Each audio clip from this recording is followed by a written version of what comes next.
Hello and welcome back to Hyperplay. The RG Slide is on the horizon. In fact, the first reviews are due to drop in the next few hours, and more on that in a little bit.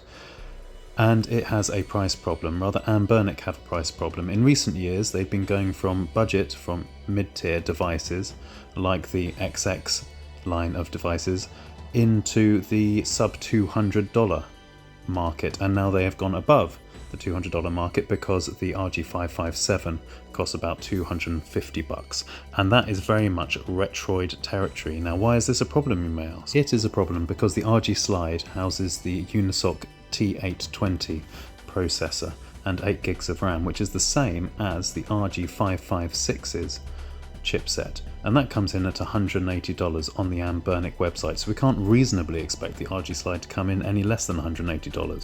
So at the very least, the RG Slide is going to come in at $200 before shipping and tariffs and all that good stuff. Now for $30 more, you could get yourself a Retroid Pocket Flip 2 with a bigger screen, a better processor, and the ability to play many more Switch games and a 16:9 screen, which is what a lot of punters are hankering for. Yes, it won't have precisely the same form factor as the RG Slide, but to all intents and purposes, it covers a lot of the same basis, if not more so. You're getting a big screen, a bigger screen, controls you can tuck away with ease, and super simple portability. In short, at anything more than $200, the Retroid Pocket Flip 2 will be an easy recommendation over the RG Slide. And therein lies Anbernic's problem. But the problems mount, because now we have this tasty little concoction, an RP5 with the Retroid Pocket dual screen add-on, which is going for a remarkable $69. If you can get hold of it, I believe it sold out pretty quickly.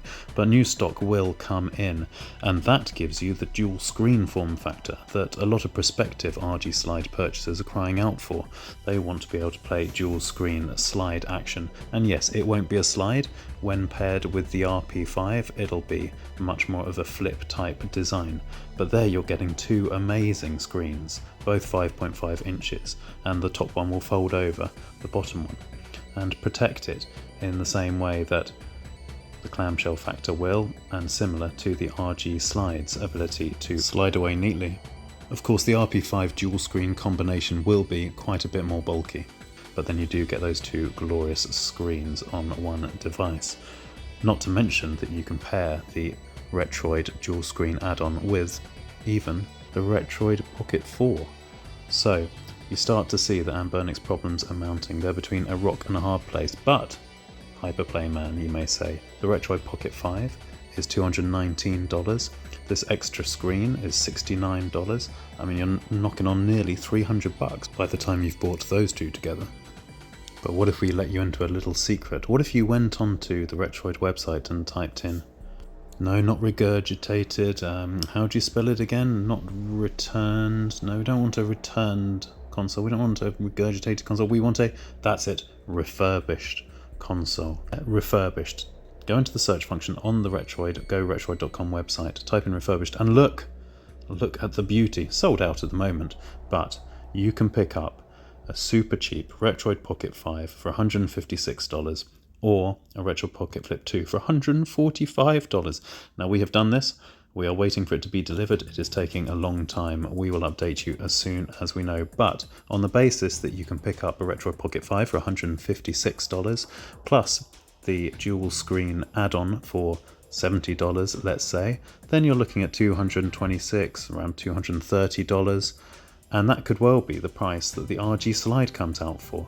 So you could get that dual 5.5 AMOLED Retroid Pocket 5 dual screen setup for probably about the same price as an RG Slide. And that is a compelling proposition. Or even just go for $145 refurbished Retroid Pocket Flip 2.